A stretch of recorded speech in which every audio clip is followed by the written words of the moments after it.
Hello, this is Newsplus and Viewer Television. I am Joy Malik. Many thanks for joining us. Now, the Socio-Economic Rights and Accountability Project has filed a lawsuit against the government of President Muhammadu Buhari over the failure to protect the rights to life, security and dignity of the victims of the Abuja-Kaduna train attack and the failure to secure the safe release of those held captive by the terrorists. Now, the suit followed reports that the Federal Executive Council failed to approve funds for surveillance equipment that could have helped to prevent the train attack. Terrorists had attacked the AK-9 Abuja-Kaduna train on March 28, killing at least 9 people, wounding several others and abducting an unknown number of passengers. The victims have remained with the terrorists for a month, despite repeated appeals for the government to free them from captivity. Now, moving over to Labour Day, the Speaker of the House of Representatives, Representative Femi Gbajabiamila, has joined millions of Nigerians to salute the country's workers on the celebration of this year's International Workers' Day.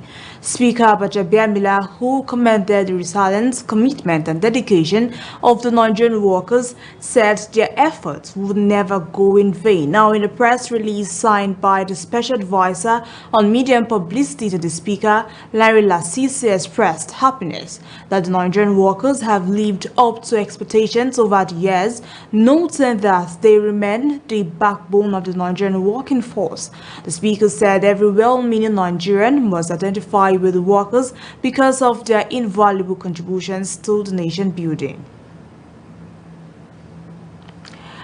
The Minister of the Nigerian Federal Capital Territory, FCT, Mohammed Bello, has offered his felicitations to all workers in the FCT on the celebration of the 2022 Workers' Day. Now, according to him, the collective effort of all the workers have over the years ensured the sustained development and growth of the Federal Capital Territory, making the city of Abuja one of the most beautiful capital cities in Africa and the pride of every Nigerian. Going down memory lane, the minister also paid tribute to the pioneer staff of the FCT administration who braved the odds and made tremendous sacrifices to lay the foundation for what the nation's capital is today. Now, the National Human Rights Commission has urged governments at all levels to observe international best practices in handling labor-related matters.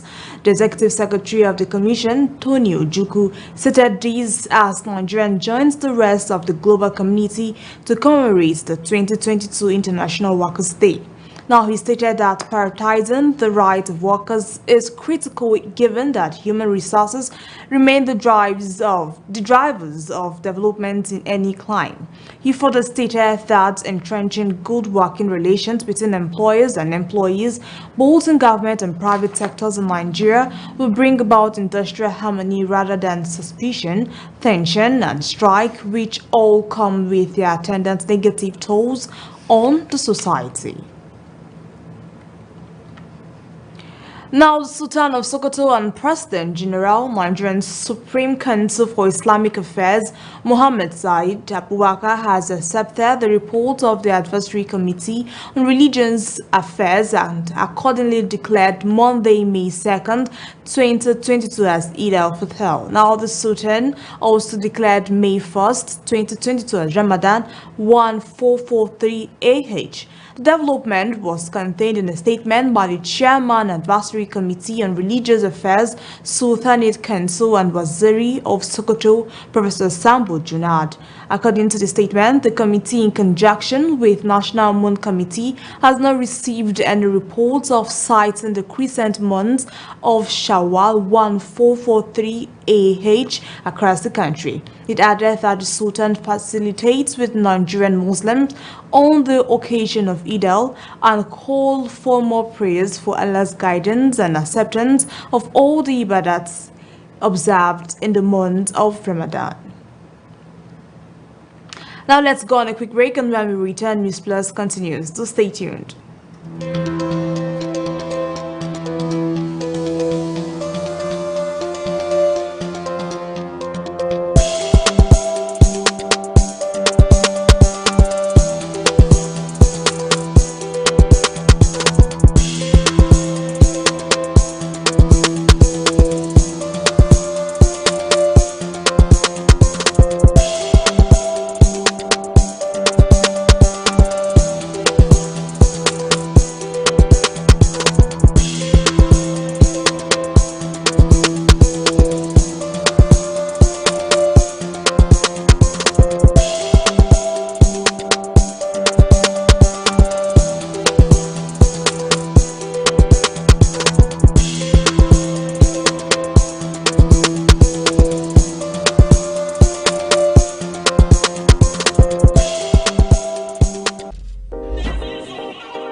Thank you for having me.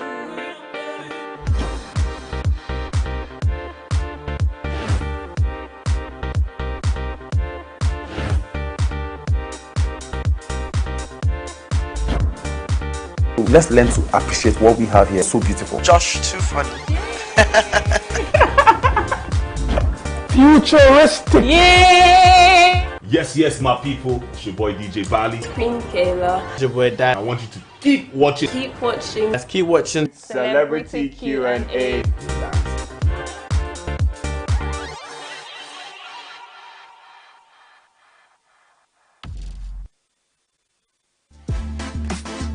You are even born again, you are a child of God, and you give me thanks for that. I try my best to balance it. This is time for the family. Outside of the music that I do. So a bit of ministry, more of ministry. That there's going to be a shift, and it's going to be drastic, it's going to be powerful, it's going to be dramatic. My name is Cecilia Okeke. Keep watching Gospel Light on Viewer TV. Lafiya Allah a san mutum a san cinikinsa in ya bari a san ya daina sana'a da ba naka ba ko da ka ci riba faduwa ne mugun magangari sai kura jaki hau bai dawo a kwana ana lauda kayan amalawa ne jaki. Jama'a ku ci gaba da kallon Viewer TV. Keep watching Viewer TV. A shagali a sha kallo lafiya. For sponsorship for advertisement, do contact us on our email at gospellight.ng@gmail.com. You can as well follow us on our social media platform on Instagram at gospellight.ng. Do remain blessed.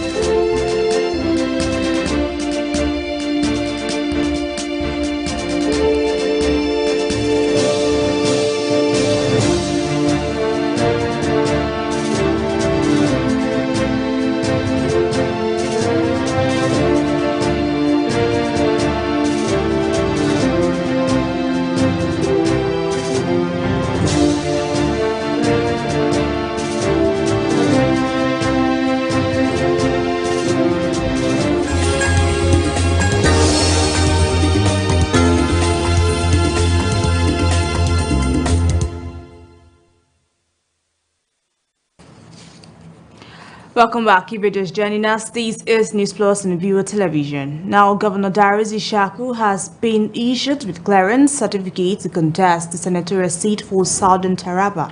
The presentation was done after the successful screening of the governor by the committee set up by the People's Democratic Party National Secretariat. Our correspondent leader Guana has detail of this report. This is a new certificate I'm getting. You know, each day, anytime you get a new certificate, you'll be excited. So this is an additional certificate clearance for the Senate. Speaking, Governor Darius Ishaku appreciated effort of the screening committee for doing a meticulous job by screening all the aspirants of the party. The governor promised to bring more people under the umbrella of the People's Democratic Party for a resounding victory in next year's general elections. PDP in Taraba State is the only party we have. PDP has done a lot for the state since 1990. And you can see the signature of all the things you have been doing. I'm sure from the airport here, you have seen the dualization that is going on. Governor Darius Ishaku assured Tarabans that the new crops of politicians that will take over from him are going to be people of proven integrity that will initiate more developmental programs like he has done for people of the state. Commenting, Chairman of the People's Democratic Party's Senatorial Screening Committee to the state, Salisu Suleiman, said they are in the state to screen PDP aspirants for the 2023 elections. Because I've gone to so many places to carry out this site and assignment, but I've never been afforded this malicious reception as I did in Taraba State. Taraba State, to us, outside Taraba, we are looking at you sometimes as a state that is even outside Nigeria. But when I came to Taraba, what I saw really baffles me. And I assure you, Excellency, this news will go down to our place. He thanked Governor Darius Ishaku for the warm reception accorded the team. On his part, Chairman of the People's Democratic Party, PDP, Kefas Agu, commended the efforts of the screening team and prayed God to lead them to their various destinations. To use this opportunity to welcome our visitors from party headquarters from Abuja for the screening of senatorial aspirants, members of representatives, and the State Assembly. Since they came in to this place, they were committed to the job that brought them here, and by the grace of God, they've done very well, and they were all very impressed, and everything very peaceful and beautiful. The committee have succeeded in screening all senatorial, House of Representatives, and members of the State House of Assembly aspirants for the PDP. Governor Darius Ishaku is the sole aspirant for the Southern Taraba senatorial seat. Linda Guana, Viewer TV News, Jalingo. Now, the National Association of Nigerian Students has declared that no political party will hold a convention to select a presidential candidate in Abuja. NAN's President Sunday Asefon made this known in a statement made available to newsmen. The People's Democratic Party picked the Federal Capital Territory for its May convention to select its presidential candidate and meet 15 aspirants from all over the country. The ruling All Progressive Congress is also reported to have considered Abuja for its presidential primary later this month. However, NANS in its statement told the political parties to either end the strike embarked upon by the Academic Staff Union of Universities since February 14, 2022, or forget about holding any presidential primary in the nation's capital.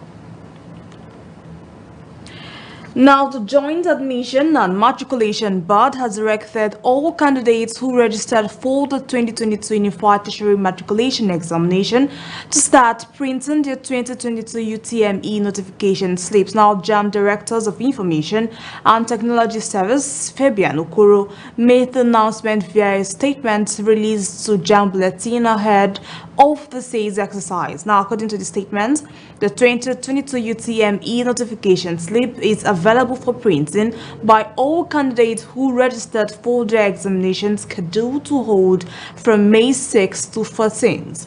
Okoro stressed that the printing of examination notification slip was compulsory for all candidates as it enables them to know the venue, date, session, and time of the examination. Now, the slip contains candidates' important details such as the registration number, the center to which they were to sit an examination within their chosen examination town, and the expected time to be at the center. No fewer than 59 suspects are on the wanted list of the Economic and Financial Crimes Commission for various fraudulent activities amounting to about 435 billion naira. Now, the offenses range from money laundering to obtaining money by false pretense, fraud, internet-related offenses, and issuance of the check. The Commission, in the notice signed by its head of media and publicity, Wilson, displays the pictures of the wanted persons and details of their alleged crimes on its website. It calls on anyone with useful information as to the whereabouts of the said persons to contact any of the Commission's offices or the nearest police station or other security agencies. And on fighting insurgency, the Nigerian Air Force has graduated another set of 1,549 recruits out of basic military training course and 49 officers as part of efforts to boost the manpower needs of the military in the fight against insurgency. The Chief of Defense Staff, General Lucky Rabo, other service chiefs, National Assembly members, and representatives of the Kaduna State government attended the passing out parade of the recruits, which held at the Nigerian Air Force Base in Kaduna State at the weekend. Addressing the new recruits and officers, General Rabo asked them not to see their enlistment into the military profession as just another job, but one that requires absolute discipline, loyalty, hard work, and all seriousness, especially at this crucial time when the nation is battling the challenges of insecurity on several fronts.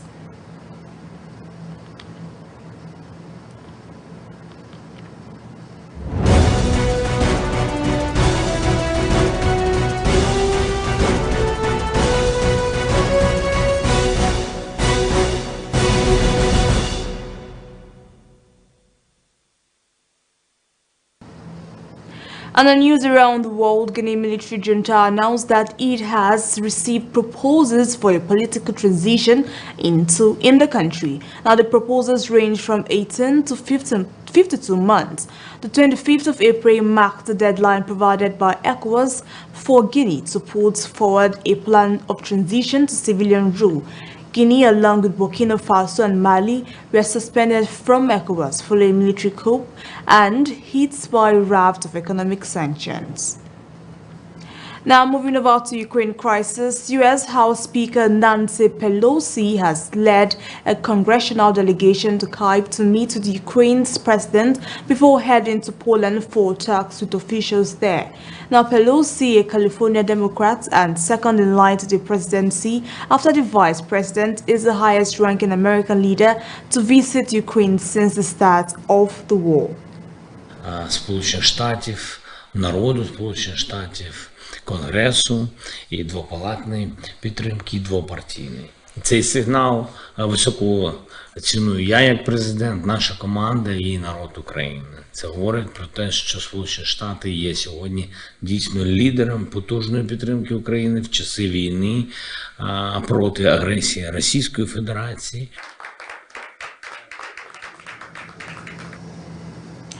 Still on Ukraine crisis, in addition to the devastation and death caused by Russian missiles in Ukraine, the invasion has also caused flooding in Dimdai village after a strike on a nearby dam. Now, 2 months on, efforts to pump out water are still on the way. Які і по сей день перебувають під підтопленням в зв'язку з тим, що ми не можемо відновити електропостачання даного об'єкту для того, щоб підкачати цю воду, яка знаходиться в даний момент в селі Демид. Оце ж війна, отут до нас два снаряди в городі розірвалося, в городі. Отам, також що зараз вони в воді, ви нічого не побачите. Now, police in central China announced the detention of 9 people on Sunday over a collapsed building as increasingly desperate rescuers combed the debris for any survivors. At least 18 people were trapped and another 39 were incommunicado. 5 people were rescued from the pancake structure overnight Friday.